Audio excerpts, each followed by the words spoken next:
Welcome to the Hope on the Hard Road podcast, where you and your family can find community, find encouragement, and find hope for the road ahead. Speak encouraging words to one another. Build up hope so that you will all be together in this. 1 Thessalonians 5:11. Welcome back to the podcast. Today we are continuing our conversation with David Robbins as we wrap up our dad series. David is the dad of 4 children. His oldest son, Ford, has cystic fibrosis, so he understands the challenge of raising a child with special needs. David is married to his wife, Meg, and together they lead FamilyLife, where David is the CEO and president. David has a wealth of knowledge in ministering to dads and husbands. Let's listen in as we rejoin the conversation today.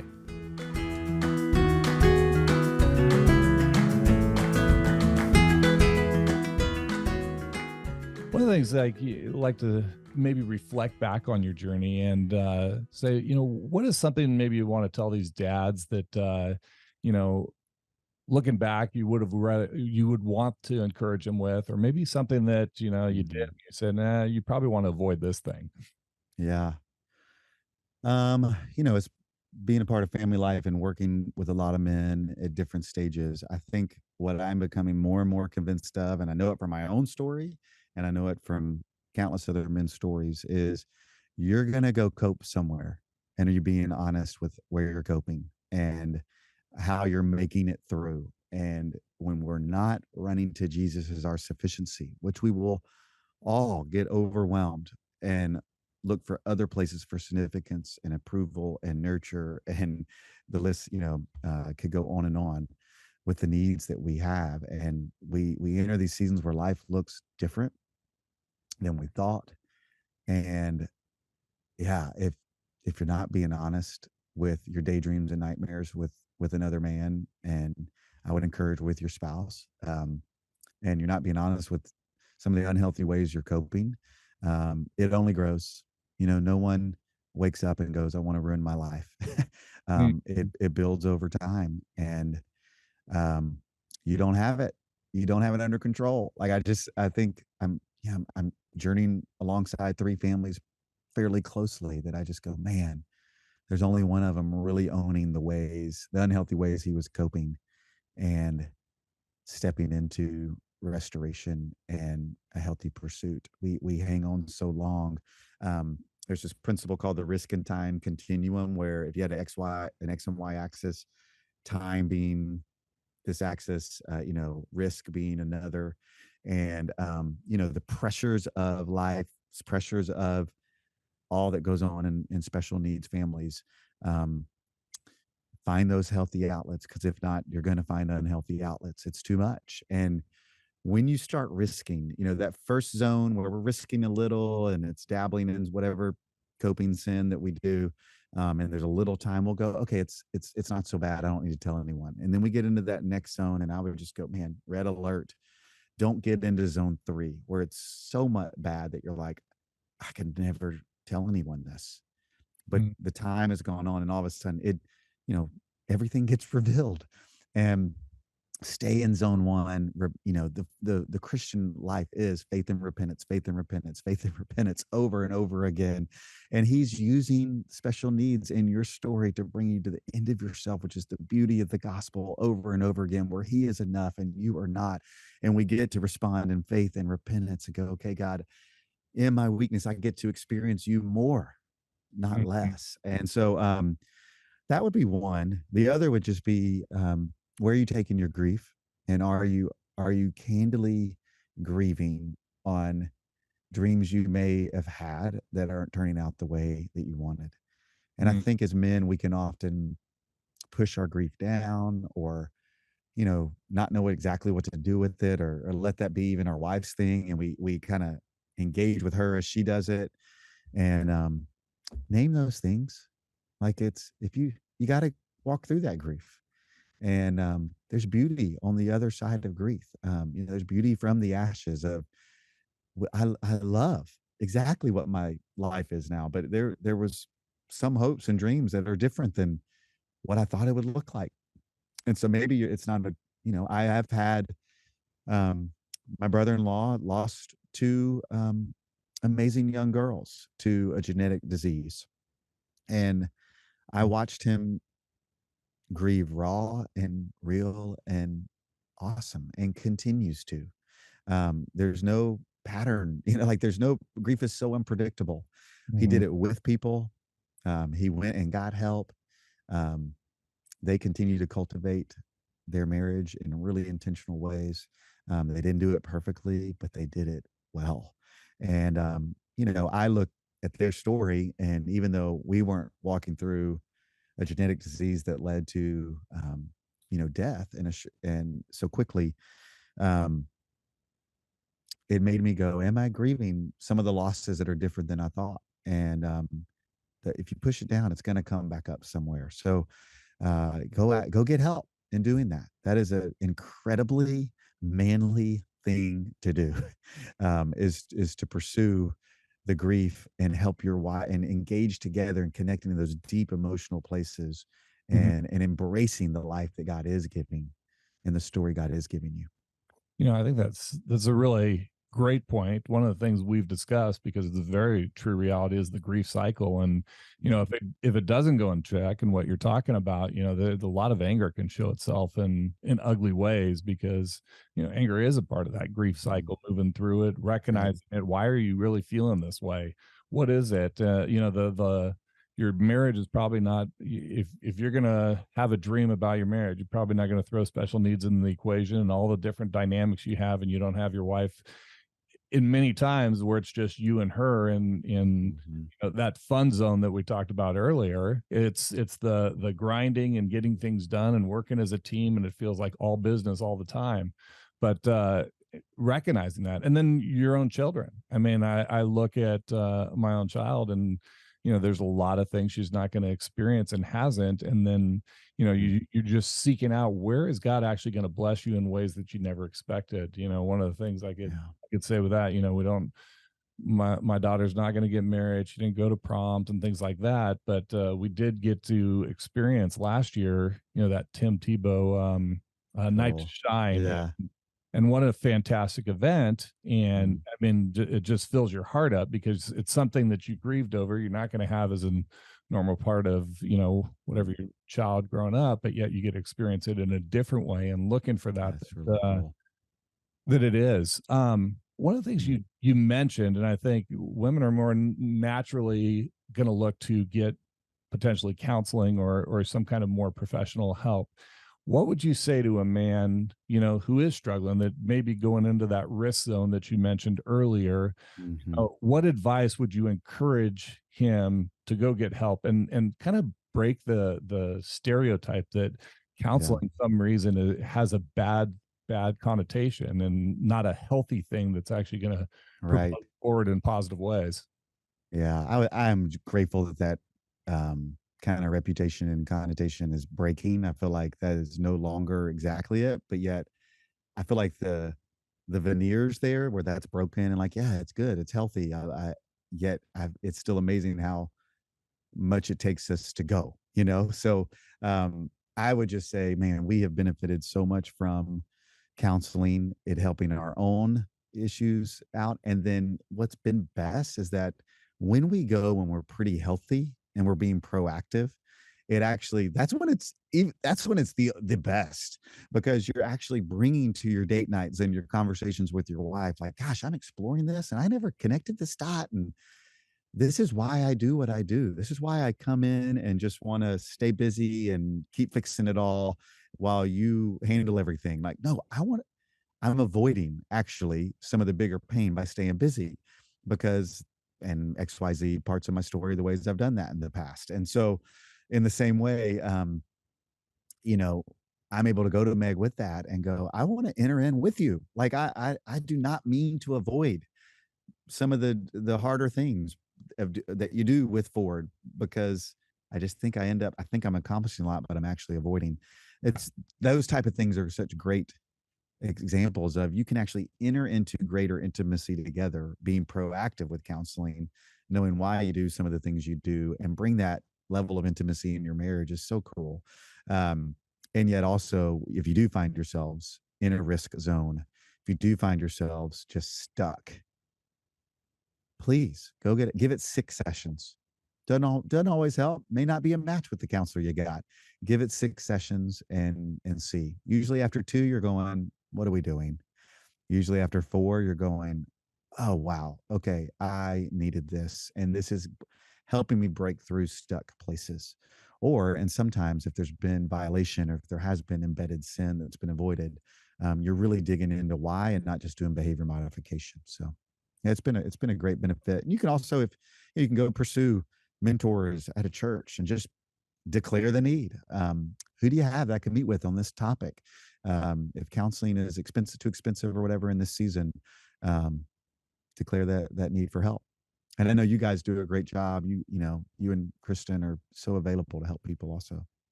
Yeah. I mean, there's a lot of reality. And I think one of the things that we are very proactive, what you just mentioned as a marriage, if you go to counseling and your marriage is in a good place, all marriages have challenges. And like we said many times, the special needs present challenges. But if you go there, two willing people, that go to a counseling, it's amazing what gets uncovered.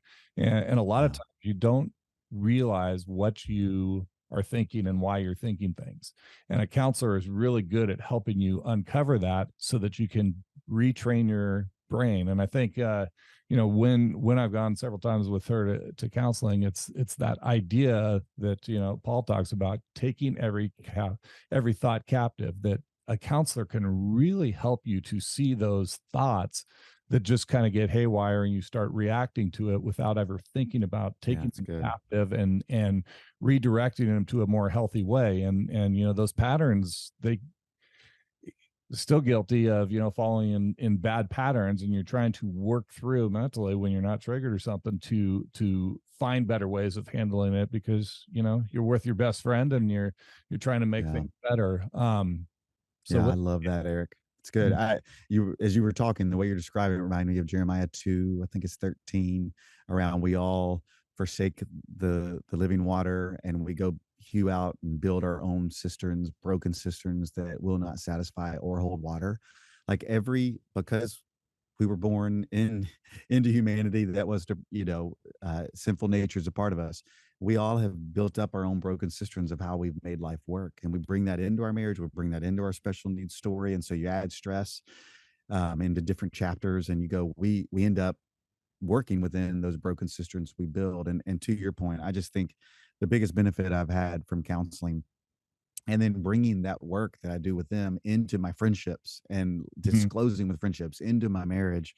And so the ongoing benefit of doing some of the work in my story is that, there's the ingrained sin patterns that we go to, or there's surface sin that's popping up out of the blue right now. You're going, where is this coming from? mhm, And we often deal with that right there. Like, okay, all right, I keep going to this. I'm tempted here because of this. I think doing the work to be able to go, what is the false belief of what that will bring me? Like that broken cistern, I have a reason I keep going to it.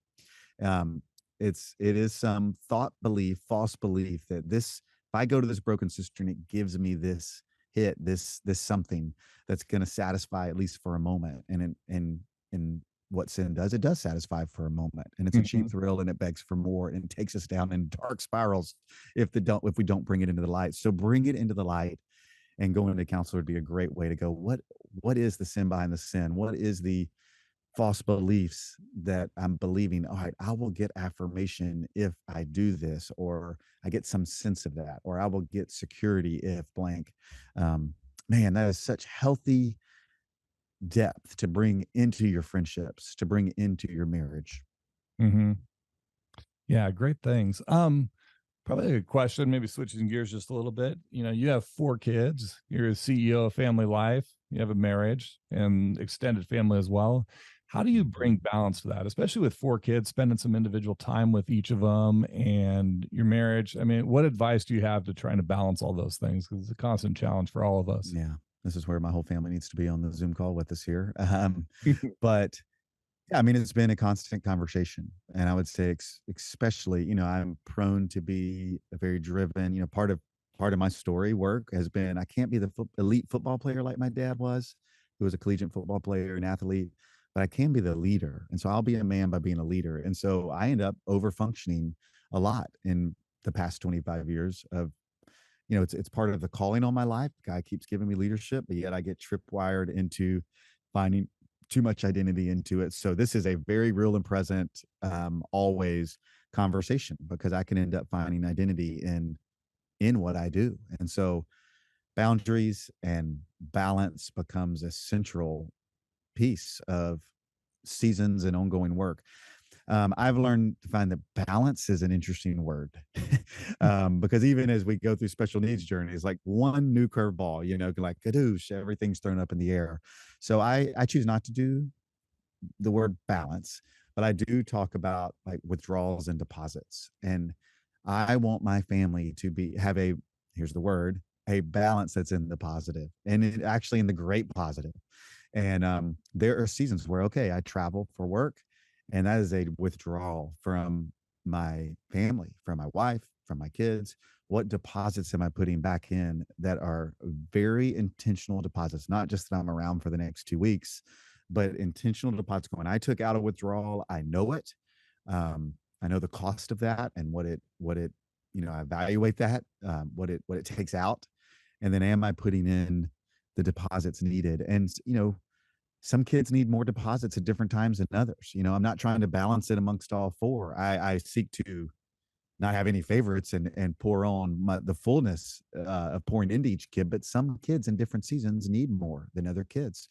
And so that principle of withdrawals and deposits really helps me, as long as we're being honest with it. You can have a principle and not live it out. So Meg helps me live it out. And my kids, now that they're older, help me live it out. I'd also just say there's been tangible things that are a little more practical. Like if I'm home, I love taking the kids to school, and I try to I have a limit each month on the number of travel days I have. That means if I take the kids to school, commute, like I'm not getting in the office until 9 earliest, it could be 9:30. So that's all right. That everybody knows that. And that's what's going to happen. Not everyone can be in a situation to do that, but I find so often that we put on ourselves all these expectations. But if we were to communicate why we want to have certain patterns that we have, then it would make such a difference. And yeah, I seek after travel to have a comp day that next day, or at least 3 p.m. when school's over. I'm fully present. I'm all there. There's little things like that we can do that gets really practical. But there's a few. No, that's huge. And how much of the things we might be doing actually to preserve what we think our identity is, as opposed to what, might be the most important thing on the time. That, Yeah. a very real thing, how much, especially men, their identity is a work element, and you feel like you have to put so much in there, and you want to do your best job, represent who you are, who your family is, and represent God in the life wherever you are. But yeah, the balance, all that is definitely something. One of the most recent practical things I've had to do is like, okay, where I would cheat would be getting to the Little League game or getting to the volleyball game. And I wouldn't be like on my phone the whole time, but it would be a zone where like, all right, my kid's not at the bat, and we're all right. I can knock out 2 things. I've started putting my phone on focus, like, and just really going, I'm going to be fully present at a game. That's so simple. I'm just saying that was my cheat zone. It used to not be. And then I stopped being honest with myself. And as it gets overwhelming, that became a cheat zone. And that's a principle that I recently have like, I can disengage. It is healthy for everybody. The friends I'm meeting on the bleachers, I don't even think my kids, they don't know. It's not like they're looking in the I think if you're obsessively on your phone, they'll notice. I was being really strategic about when to knock out 1 or 2 more things that I had left hanging when I left the Zoom call or the office. But yeah, it's been one of those. It's brought so much life just to be like, not even tempted, because it's a no-go. There's a no-fly zone here, and that's been a recent, like, just again putting in deposits. Full presence makes a difference. Yeah. Living intentionally. I really appreciate that. It seems like a huge focus of what you do at Family Life is living life intentionally with your marriage, intentionally with your kids, intentionally with your own priorities, which is huge. Probably, to just kind of wrap this up, what is one last thing you'd really want dads to know that would help them, encourage them, and bring Mhm. hope for the road ahead? Yeah. Oh, something that I'll just go back to, it's a life mantra that comes from my own story because of how I tried to hold it all together so often. If dependence is the goal, dependence upon the Lord is the goal, then weakness is actually an advantage. And so show up weak with your wife, declare need, show up with honesty with some close friends, get honest with yourself if you don't have those anymore. Well, life gets lived, and we can say we have friends, but yet, do they really know the current in your life? Um, get honest if you're really not running to Jesus as the source, if you're really not living a contemplative life where the burden is light and you get to come to him and take on his yoke because he's carrying it all.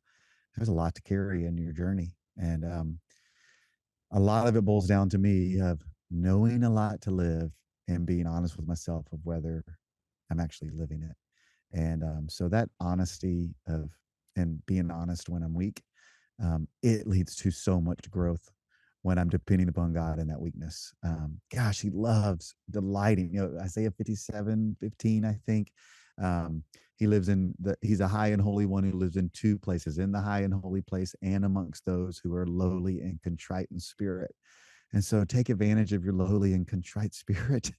It's an advantage, it's an asset. You can run to him. Hebrews 4, you can approach the throne of grace with confidence to receive the grace and mercy in your time of need. If you're hiding, he's going to respond with grace. And Hmm. there'll be truth. There'll be some consequences that we'll have to walk through, but man, it's so worth it to go to those places. You can first run to his throne of grace. And then as you hear what his invitations are, take them. It's worth it. Such good advice, just remembering that the big expectation God really wants is just our hearts. Yeah. And if he has that, everything else kind of falls in line with it. And being able to give him, David, so appreciate you coming on today, sharing the insight with our men, and just, being the light that you are in this world to serving so many people. So really appreciate you being here today and, sharing. Thank you, Eric. Thanks for having me on. And thanks what you and Christian continue to faithfully do, stewarding your own story. And, there's a tribe of us that we get it in different ways because each one of our stories are different. But I just love what you guys are doing. Thanks for speaking to the tribe of special needs families and the journey God has us on. Appreciate you guys. Well, thank you so much.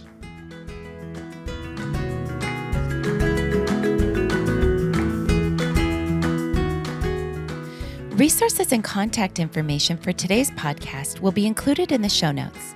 If you enjoyed this podcast, please share us with others and be sure to follow us so you won't miss an episode. And we'd love to hear from you, so please leave us a comment or rating and connect with us on social media or on our website at hopeonthehardroad.org.